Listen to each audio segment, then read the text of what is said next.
Ladies and gentlemen, I want to welcome you guys back to the movie Battleground. Today we have a very exciting match. Two long-standing players returning to the battlefield to perform in matters of debate, which is what this show is. Glad to be back hosting in my natural element. That's what that was right there. Anyways, joining me today, we have two exciting, long-standing competitors. Like I said, the first is a former admin of Movie Battleground. Now he returns just as a competitor to focus on getting that first victory. He is Robert Parker. Robert, how are you doing? I'm good. I am an unfortunate 0-2 in this league, especially because both of my matches that I have had came down to the final speed round question, first against Alex and then against Jake. So I have taken every single match to the distance and have come up just short every single time. But I am ready to finally get the win here tonight. All right, and then going up against him, we have a competitor who enters with this record of 1-3. He has a win, but he's looking to capitalize and get a second going. It is Malcolm Lay. Malcolm, how you doing? I'm doing pretty good. Just ready to do this. I need a distraction from the news that happened today, but I'm ready to do this. Definitely, and of course, on day of recording, not day of upload, Stanley passed away early today, so big rest in peace.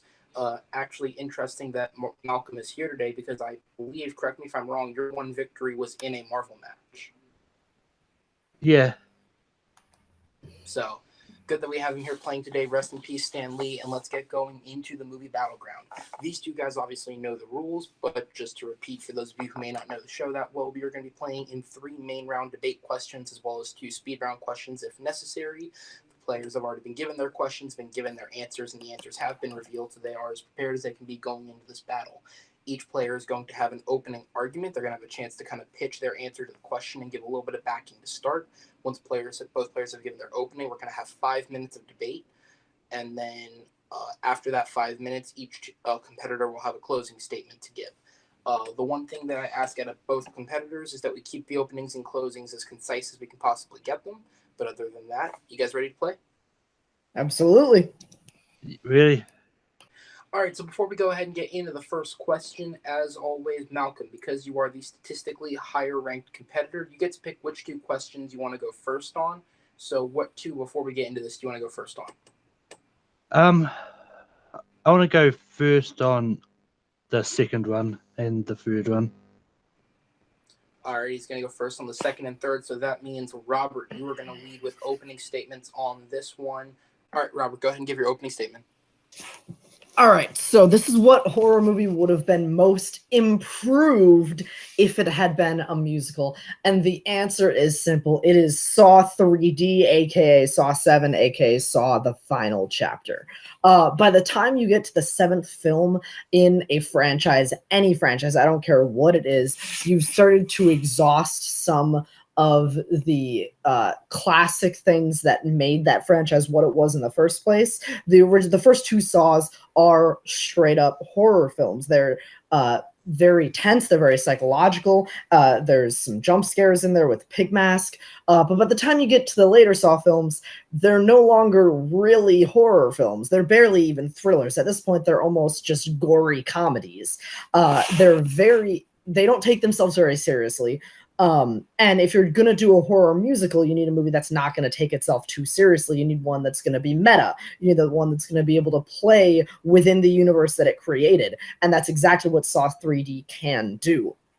Saw the Final Chapter brings back characters from old movies that puts them into this universe. There is just so much that happens in this film that is comical and convoluted the way that we love our Saw movies. The plot doesn't make sense at all, which is the perfect way that you can make fun of this in a musical setting. You have characters that not only can you craft good songs that actually fit within the plot, but you can have the songs themselves push the plot forward, as we already see in the movie. So this is a movie that at the start is just a terrible, terrible movie. It would be improved by just taking that step in the franchise to the next level by becoming a musical. I'll talk about it a little bit more in open form, but Malcolm's film is not improved by making it a musical. It only makes it worse. All right, great opening by Robert. Malcolm, go ahead with your opening statement. I picked Nightmare on Elm Street, and I think Nightmare on Elm Street could be improved by making a musical, because it's, for musicals you want something that's going to have lots of great visuals and stuff that you can exploit to get good things. Like, you can definitely get a whole lot of interesting musical songs in there, because each dream sequence could have its own song dedicated to it. But yeah, I mean, it's one of those ones which, yes, it is a good musical, but a movie as it is, but it's one of those ones I think could be made better if it was a musical. All right, guys. So with that, we're going to go ahead and head into the open forum. As I said before, you guys will have 5 minutes to talk. Time starts when the first one of you begins speaking. All right, Nightmare on Elm Street is a classic, iconic, brilliant horror film. It is one of the films that created the genre, that revolutionized the genre of horror. It is a staple in this horror genre, and by turning it into a musical and keeping all of the rest of the sequels as they are, that just completely ruins the entire franchise. Then it's no longer a turning point in the genre of horror. I think not only do you ruin the movie, which is already a brilliantly crafted movie, not only do you ruin the movie by creating a musical, but you stain the franchise and you stain the genre of horror by having such a tentpole movie be changed so dramatically. Nobody's gonna miss if Saw 7 gets turned into a musical. Nobody is going to be up in arms. Nobody is going to think that that changes the genre, that changes anything, that the legacy of that franchise is hurt any less. Changing the original Nightmare on Elm Street to a musical hurts the legacy of the horror genre. Yeah, but Saw if Saw 7 was a musical, it's not going to be that interesting to watch. Like, Saw is basically people being locked in a room or a house, having to solve traps. I mean, there's nothing that could make an interesting musical in that scenario. Go ahead. I don't nerd up. With Nightmare on Elm Street, like, you can have a song with each dream sequence, like each death scene can have a song, but you can get lots of good visual elements in there, and it definitely can make a great musical. Okay, so you're proposing a Tim Burton nightmare fuel musical that ruins the genre of horror. I'm proposing Saw, which could be absolutely brilliant as a musical. That film follows a guy who wrote a book pretending to be a Saw victim, pretending to be a victim of Jigsaw who escaped, and then he's put into, for real now, into an actual trap. You're talking about every single dream sequence can have a song. Every single time that one of this guy has to like complete a task or try to save one of his friends, that can be a song. The final climactic scene is he has to like he has to hook chains into his chest and pull himself up. You don't think there can be a heroic ballad as he's like pulling the chains up, and then he falls and his wife gets put into like a bronze bowl, which is like one of the most ancient but torturous devices ever. There can absolutely be a song about that. When Dr. Lawrence Gordon, spoiler alert, from the first movie, played by I'm blanking on his name, the Wesley from Princess Bride. Why is this so difficult for me right now? Carrie Elwes, thank you so much. I don't know why I was blanking on that so hard. When Carrie Elwes ends up coming back, you see he was involved with Jigsaw the entire time. He can absolutely deliver a killer villain song just about how like it was him waiting in the shadows, pulling all the strings the entire time. Like, there's a cultish scene where there's like 6 guys in pig masks all huddled around this one guy who's one of Jigsaw's apprentices. This can absolutely be turned into a terrifying, brilliantly crafted musical. Your dream sequences could make good songs, but once again, it just tarnishes the legacy that the original Nightmare on Elm Street created in the first place. Yeah, but the thing is, like, well, yes, Carrie Elves will have a great villain song, but Freddy Krueger could have an even better song. They could expand on the song that they already use in Nightmare on Elm Street. They could expand on the 1, 2, Freddy's coming for you, 3, 4, lock your doors. They could expand that and make it into a big musical number. And Robert Englund, his Freddy voice would be a really great voice to bring in as a song. It's um, like not a lot of the like a lot of the cast in Nightmare on Elm Street is memorable and might be able to I sing. Not a lot of the cast in Saw 3D is memorable. No one remembers the cast. But this movie would be even more memorable if it were a musical. This is what movie would be improved the most. You're right. Saw 7, as a film, as it stands right now, is one of the most forgettable horror torture movies of all time. This would make it stand out. This would bring people back to the Saw franchise. They would watch the originals and say, how the hell did we end up with Saw 7 as a musical? And they would rediscover that franchise again and realize that, as I have, like, it's actually a really good franchise. It's very enjoyable to watch. It's a memorable franchise if you go back and put in the time to actually watch the installments and try to follow the plot. Nightmare on Elm Street, they have good cast and it could make like one great big musical number, but at the same time, I don't think that trade-off is worth all of the legacy bashing that turning that into a musical would do. That's going to be time on the 5 minutes. Remember, each one of you do have a closing statement. Robert, you're up first. Saw 7 is already a bad movie. Turn it into a musical would make it the most memorable Saw movie, and it would encourage people to rediscover the franchise and follow the plot and the characters again, so that by the time they were rewatching and got back to Saw 7, it would be a much more enjoyable experience. You have scenes specifically with certain torture devices in that movie, like there's a part where he has to like pull a hook up through somebody's throat. Like there's a lot of individual torture horror thriller scenes that can be turned into really entertaining musical numbers. There's a range of musical numbers. I feel like with Nightmare on Elm Street, you just get like a bunch of like really big, huge, visual heavy, like dance and song numbers. You don't really get the range. You don't really get the change in that. So like there's the cultish scene where you could get a really big, huge musical dance number. You get a great villain, like just solo song straight up Hunchback of Notre Dame. You could get all the different horror scenes, the torture scenes as different things. One is really sad as he's saying to his wife. One is really hopeful as he's climbing the ladder. There's a variety of a soundtrack that you could be creating with the Saw musical. I don't think you get that out of Nightmare on Elm Street. And like I said before, it tarnishes the sequels. It tarnishes the legacy that Nightmare on Elm Street left on the horror franchise. All right, Malcolm, we'll go ahead and move over to you for closing.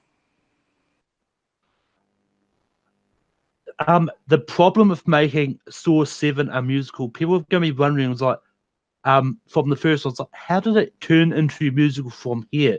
If you want to turn a movie into a musical, you start from the start of the franchise, and if it's successful, then you can move on.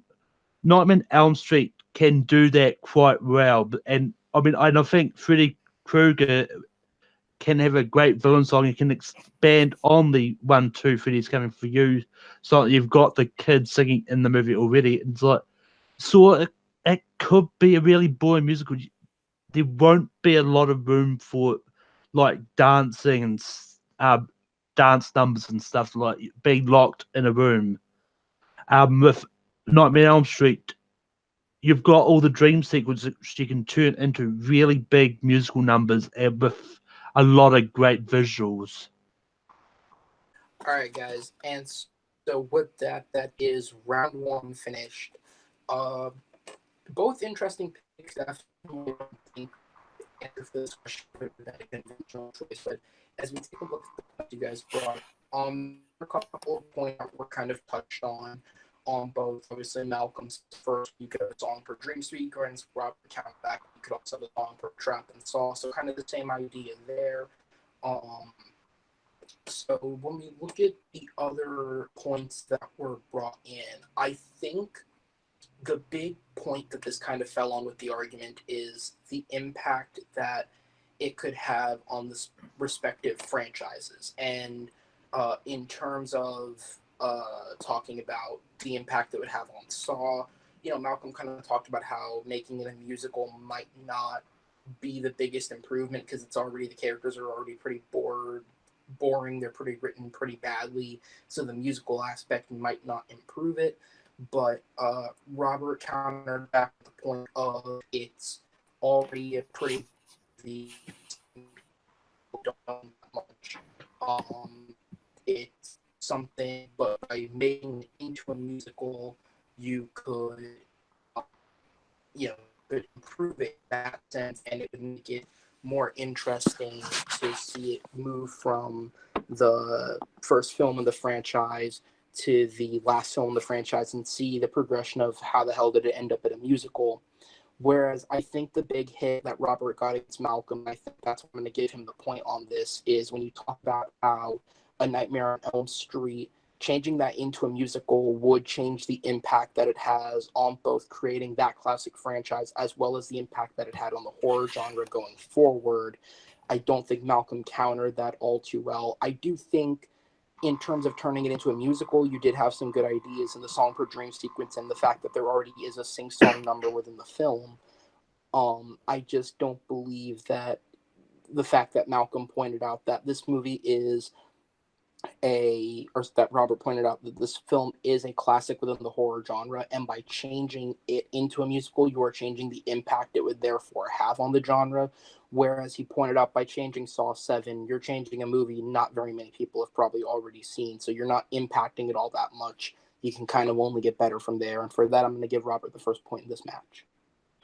All right, guys, so after the first round, Robert goes up 1-0, and we enter the second question. This is one that appeals to both of these guys because I believe you guys are both huge Lord of the Rings fans. I'm getting a nod of the head from both. So with that, the question we are asking is, who is the worst dwarf in the company of dwarves from the Hobbit trilogy? And Malcolm, you called going first on this second round, so we're going to go ahead and bounce to you first for your answer. The worst dwarf in the company is definitely Bomber. In the movies, he's only being used for comic relief. Like, he doesn't really do a lot to help the company at all. He's really fat. Like, he's slow. He's quite often the last to go. Like, he doesn't even speak in the movies. He really doesn't have any interesting scenes in the movie, and that's why I think Bomber is definitely the worst in the company. All right, and Robert, we're going to go ahead and move on to you. Okay. The worst dwarf is Killy. And here's why. For those of you who do not know, Killy is one of Thorin's nephews, the younger one, played by Aidan Turner, who is involved in this contrived love triangle where he falls in love with an elf named Tariel, played by Evangeline Lilly. This is terrible because whenever you talk to lay people, like people who are either outside the film community or even people who are inside the film community, when they point to The Hobbit, most people who say The Hobbit suck, the one thing that they point to first immediately is this love story between a dwarf and an elf. This is the reason that in the movies, Killy is the worst. There's more reasons too. He is bold. He's reckless. He in the Unexpected Journey, he abandons his post, which causes 4 of their ponies to be kidnapped by mountain trolls. Like that whole scene, Trollshaw, that's his fault. Like all of the dwarves, the entire company almost get eaten by trolls because of Killy. Killy repeatedly puts the entire company in danger, and of course is the most recognizable problem with the Hobbit movies with his relationship with Tariel. He's crass, he's rude, he makes really inappropriate innuendos, like, oh, I could have anything down my pants. Like, are you not going to search me? Like, that's almost harassment. And I know it's Middle Ages and it's dwarves and elves, but still, it's worth commenting on. He's crass, he's rude, he's reckless, he's dangerous, and he's standout one of the only bad things, part of the only bad storyline of the Hobbits. All right, and with that, we're going to go ahead and move into the main fight. We're going to have 5 minutes on the clock. Guys, begin when you start speaking. Kelly is definitely not the worst member of the Fellowship. Like, he may be crass and rude, but a lot of great characters in any fiction is crass and rude. Because you've got Peter Griffin, you've got Homer Simpson. They're both great characters. Their franchises. Both of those examples, though, are intentionally rude and crass. The whole world around them is rude and crass. Simpsons and Family Guy both. The world around them that is built by the writers is rude and crass. The Hobbit movies are not rude and crass. He is a rude and crass element in them. Not to mention, if you look at Desolation of Smaug, when they're in Lake Town, he's the reason that they all get caught. When they're in the armory, he like trips and throws like 12 weapons down the stairs, makes a bunch of noise. They get caught by Braga.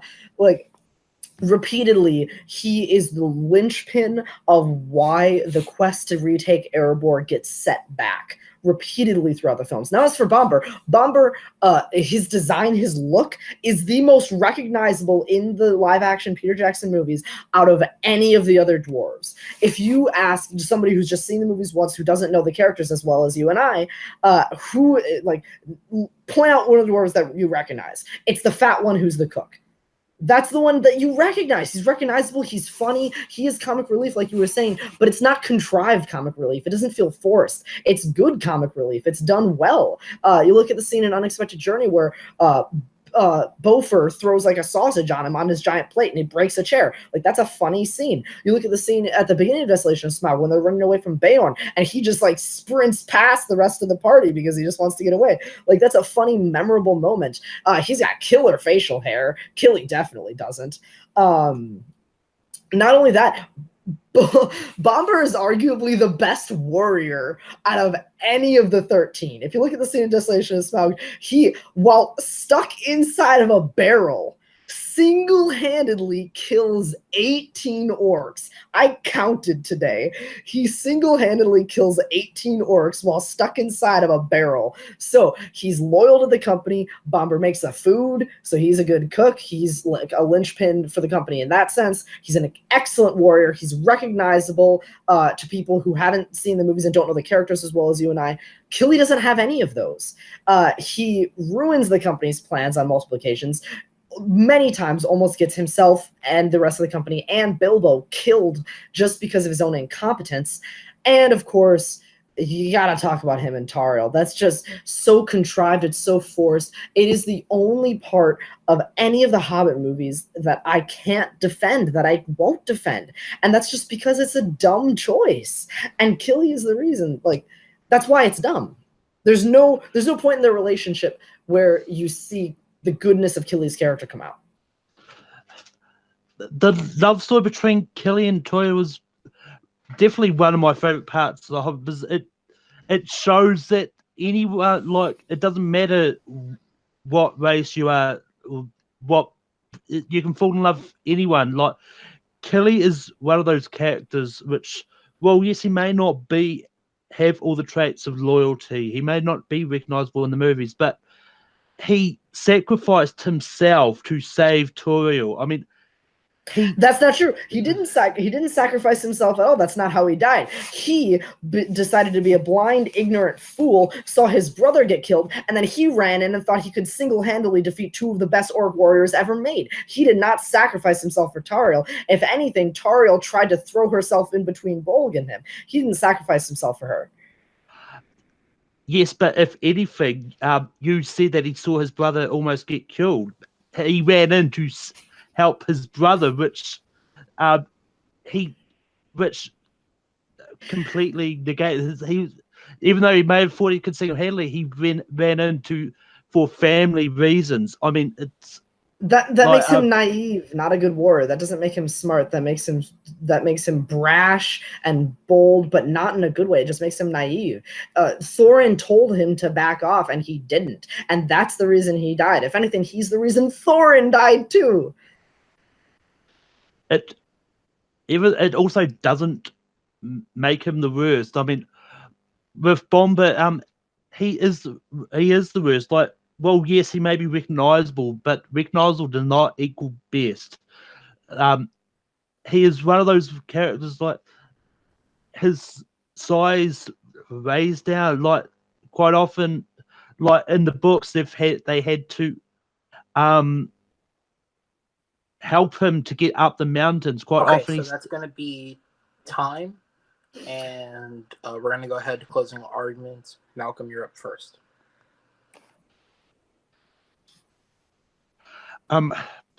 Bomber is definitely the worst character in the Hobbit trilogies. He's fair. I mean, he holds back the company quite a bit. And I mean, quite often he's just a cook. He doesn't really do a lot of fighting. He may have fought a few orcs in a battle. That's right. With Kelly, he is not the worst. I mean, he helped, like whenever he sees his family, he ran in to help. I mean, it may have been naivety, but he still ran in to help. I mean, he's just one of those ones that, like, while he may be crass and crude in that, it doesn't make him the worst character either. All right, and we'll go to Robert. All right. Killy has the worst facial hair, which, like, again, that's not a really huge point. It's just worth bringing it up. I think, as far as the performances, some of the biggest weight was put on Aiden Turner, the actor for Killy, to try to sell the love story, and he just doesn't. I think the way that character was written is to just be always kicked down and frowned upon, and he's doing everything wrong because he does do everything wrong. There are multiple times throughout the trilogy that he prohibits progress on the company's quest. Bomber never does that. Yes, he's comic relief.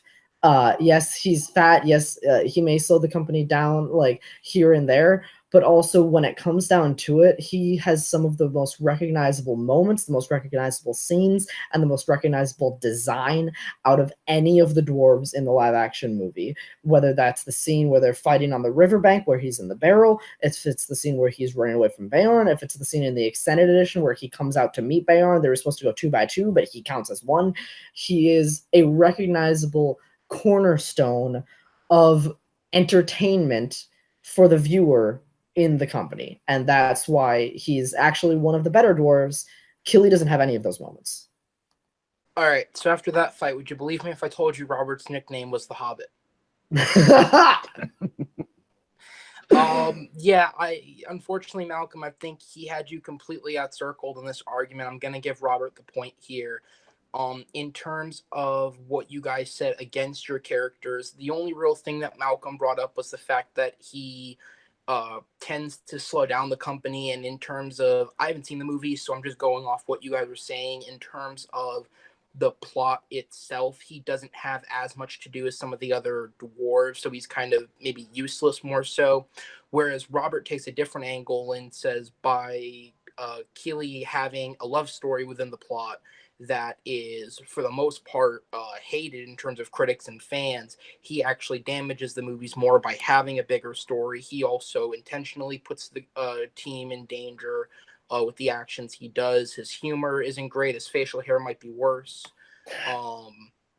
And then in terms of the fight backs against it, Robert was able to pull out specific moments in which Bomber did show his worth towards the team and show that he's more than just the cook. Whereas Malcolm, I did like where you were coming from by saying, well, maybe he has some bravery in him, whether it's going out to, fight for his girlfriend or sacrificing himself for his brother or whatever happened in that scene. But I think Robert just had you out argued in this fight, so I'm gonna have to give him the point on this one as well. Malcolm's got me beat with facial hair, though, so that's what really matters. So we're gonna go ahead and move on to the final fight. And this one is an interesting one. So I believe, correct me if I'm wrong, it's a Netflix movie, The Christmas Chronicles, comes out, which we have Kurt Russell playing badass 80s Santa Claus, straight out of one of those action movies he made with John Carpenter. And so with that, the question we asked today is, which actor who hasn't already appeared in a movie as Santa should play Santa? And with that, Malcolm, you also picked to go first on this question, so we're going to go ahead and bounce to you for your opening argument. Well, the person I picked to play Santa is Timmy Rera Morrison. All the Santas I have, I'm aware of, has either been American or British. So I think we need to see a Santa played by other ethnicities as well. And Timmy Rera Morrison is definitely fits that bill. I mean, he's Maori, he's New Zealand born, and he's definitely can be badass at times. Like he could be another badass Santa that is really interesting. It's like he's not that well known outside of New Zealand, but I don't think you always need a well known person to play Santa.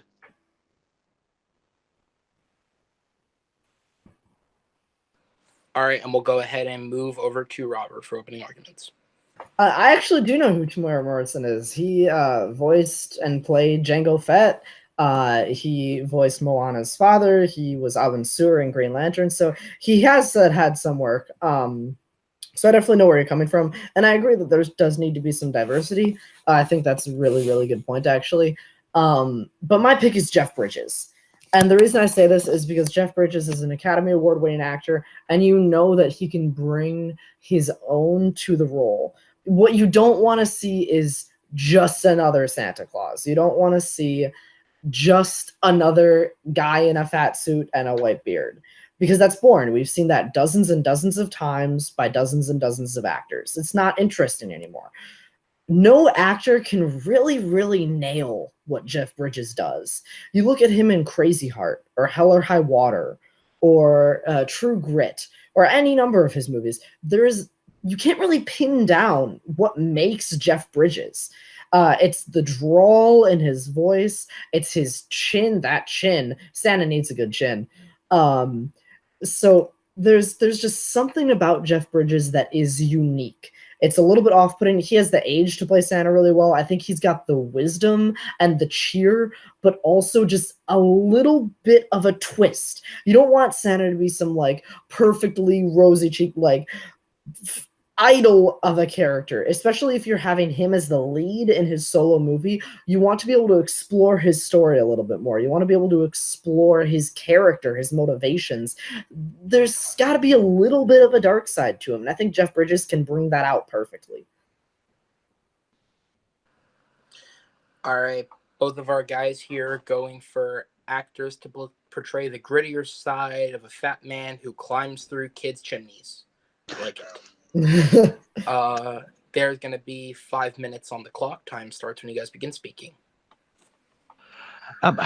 Jeff Bridges is an Oscar-winning actor, and I think him going to play Santa in a movie is below him now. I mean, he's at the point where he really hasn't done a lot of smaller projects now. A lot of his stuff he does now is really high-profile stuff that could get him into the Oscar race again. Timmy Morrison needs something to get him up there. It's like a lot of Kiwi actors don't do well overseas. Well, you did name some of his roles there. A lot of people don't know his things like Once Were Warriors that he did in New Zealand. A lot of people don't know a lot of his stuff which a lot of Kiwis know, but a lot of Americans, you bring up like things like Once Were Warriors, stuff like that. Most Americans might go, "What is that? Is that a new movie that's coming?" As like, So as far as Tamara Morrison playing Santa, I feel that yes, Tamara Morrison needs a higher profile role to get him into A-list stardom in the US. I agree. He's a great actor. He's given great performances. He's been in good and bad movies. And I think he's a good actor, and I think he deserves to be there. I don't think this is really the role to catapult him into that level. I think he needs something. I think he needs something that's going to get him an Oscar nomination if he wants to really get into that level. Give him a drama in late November, early December that's going to get him nominated, and that will get the name recognition that you're looking for. When you're doing somebody who's Santa, you're looking for somebody who already has that name recognition that'll bring people to the theater to put butts in seats. We're not really looking for like an up-and-coming actor. Kurt Russell isn't an up-and-coming actor. He has done mostly high-profile stuff in the last 20 years, in the last 10 years.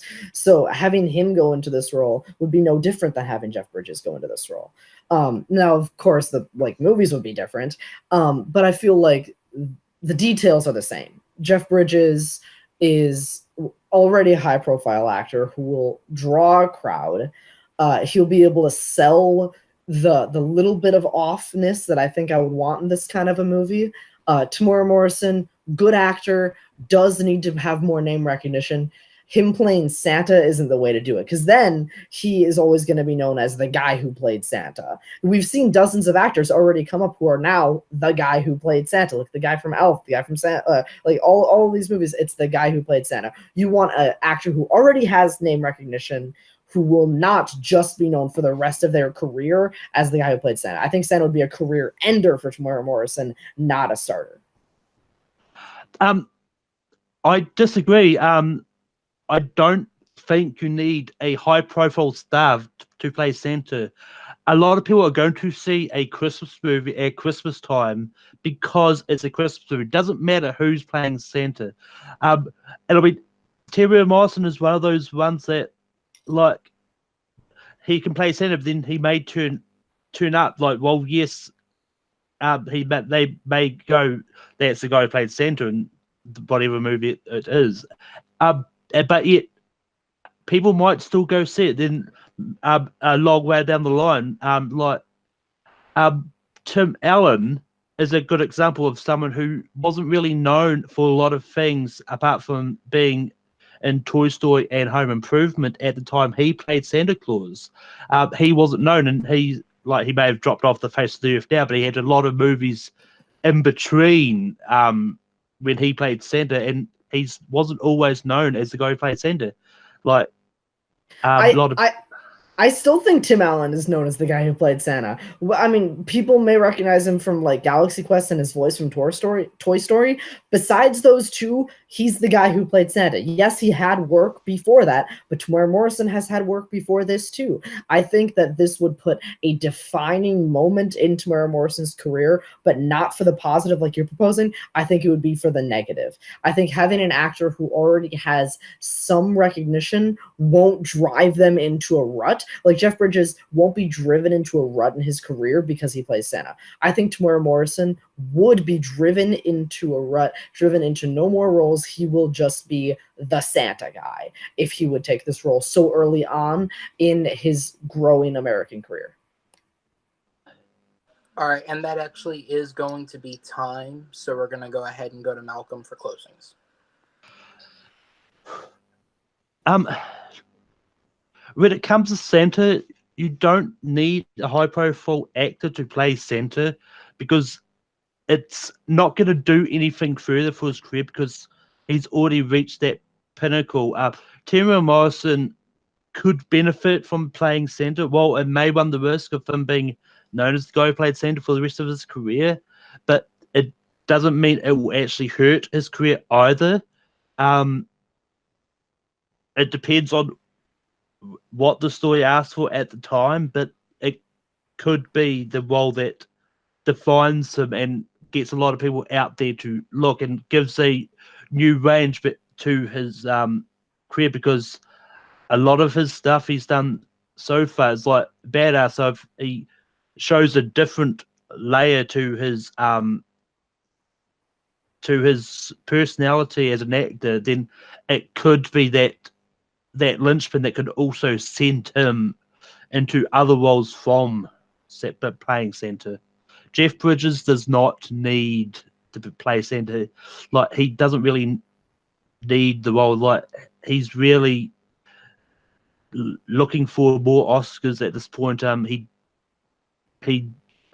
think playing Santa will be a step down for him. All right, we'll go ahead and move to Robert. So if you're talking about needing a career-defining role for Tamara Morrison, I don't think Santa Claus is the way to go for that. I think a better way to go for that, like he's already done a lot of badass action stuff, make him an action hero. Make him an everyday man, sort of like John McClane. Make it new, original story. It could spawn a franchise, it could not. Either way, I think Tamara Morrison could be a standout action star, and that could be his avenue into A-list stardom. Dozens of actors over the years have made their avenues into eventually turning dramatic from being action stars at the beginning. I think that could be Tamara Morrison's backdoor into American like pop culture, people knowing him just more. The name brand recognition, really. Jeff Bridges, does he need to play Santa to further his career? No, but neither does Kurt Russell, neither did Ed Asner for Elf. I don't think this is the role of Santa is only to further actors' careers. I think sometimes it's just because you want to see that person play Santa. I think Jeff Bridges has the voice, the look, the slightly off-putting demeanor that would just really make this character what it needs to be. All right. Before I get into the breakdown of how that round went, the first thing I'm going to kind of do is a lot of that fight kind of went towards more of the actors' careers and less of them being in the Santa movie themselves. So I'm going to kind of discredit all of that because I think in terms of that debate, you guys fought back and forth pretty clearly and you both brought up outside points to kind of back your claws. So I just want to go ahead and clear up a couple of those with some fact checks. On the point of Jeff Bridges is only doing Oscar work. He's not really doing blockbusters.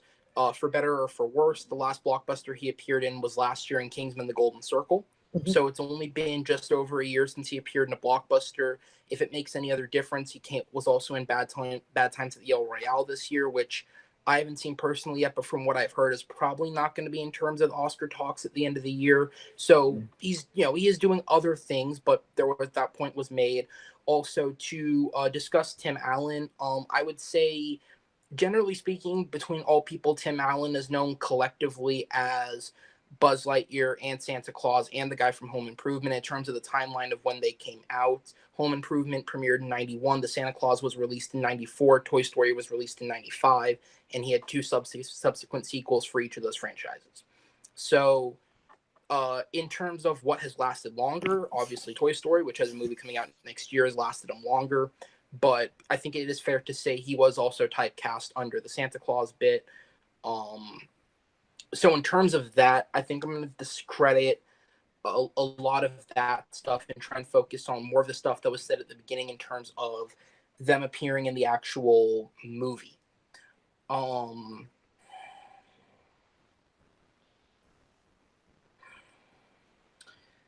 And see, I don't know if it's because the fight kind of got sidetracked, but Robert mentioned something that I think if Malcolm had capitalized on it would have helped him a lot.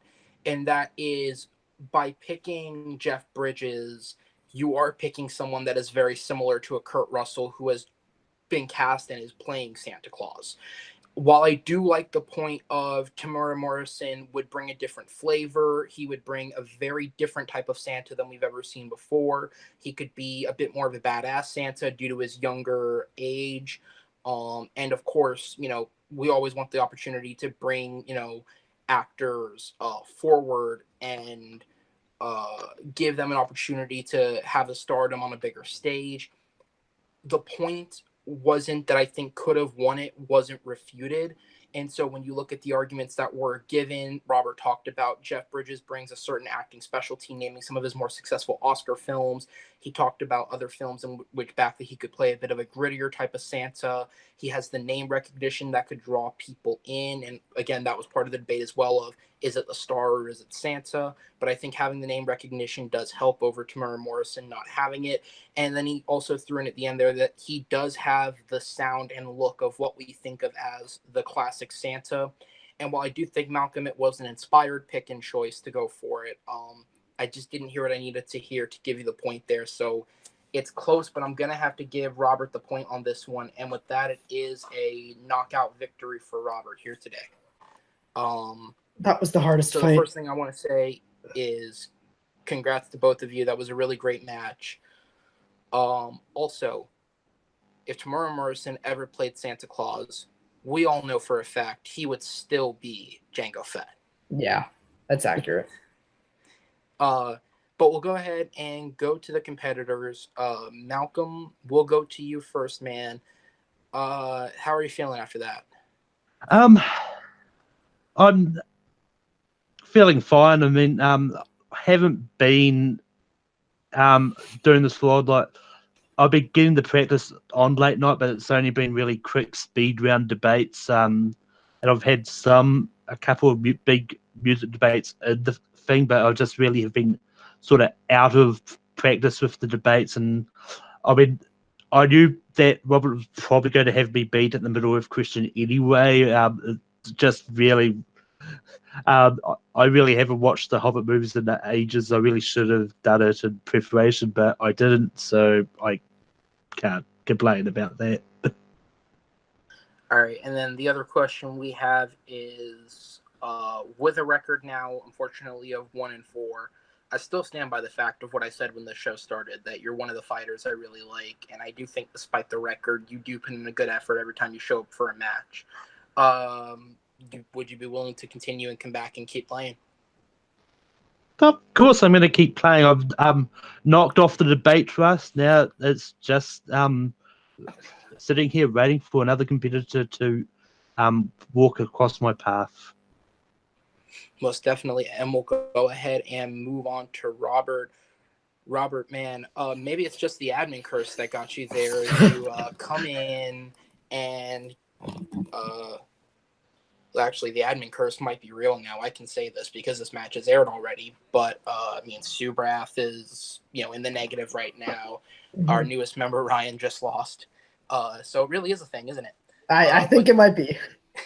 You leave, you come in, get your first victory. How you feeling? I'm feeling very good that I finally got my first victory. Like I said in the opening, both of my 2 matches that I have lost have been nail biters down to like the last couple seconds of debate of the final question. So I'm really glad that I was able to definitively win a match, not just win one, but really, really solidly win one, really definitively. And I'm really looking forward to where I go from here. Definitely. And while I pull up the rankings to tell you who realistically you'd be playing, who do you want to play eventually if you can keep up this momentum and keep winning? Eventually. I don't know when or where or how or even why. Eventually, I want to play Jeremy. Just because I think that my record does not accurately show how well I can debate. And he's incredible, and I just want that challenge. I want to be able to play the best. So whether that's Jeremy, whether that's Isaac, whoever it is, I want to play the best.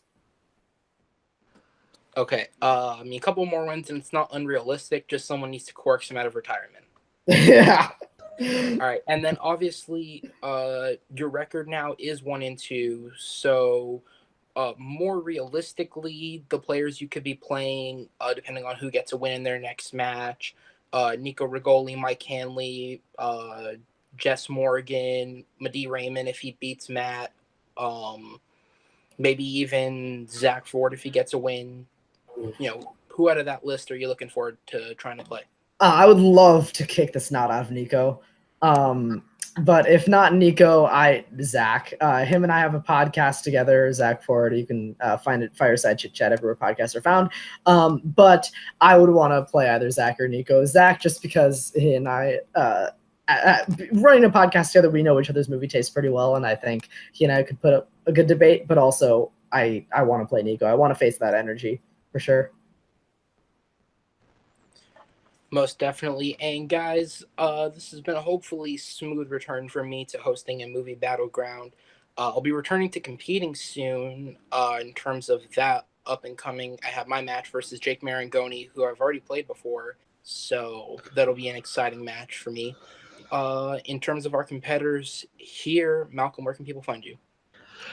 You can find me on Take 3 Productions, where I host my own show called Rankum.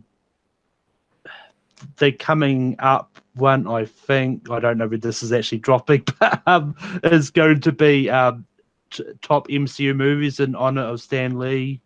You can also find me competing in trivia, debates, multiplex and Full Metal.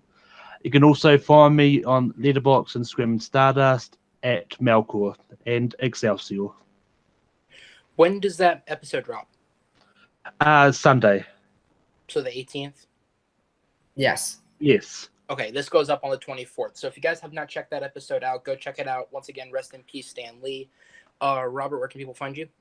You can find me personally on Twitter and Letterboxd at RBRTPRKR98. That's my first and last name, no vowels plus year. As for the work I do, you can find me doing admin and hosting duties on Take 3 Productions, admin, hosting, and question writing duties on Full Metal Media, specifically Full Metal Geek, where I'm the head question writer over there.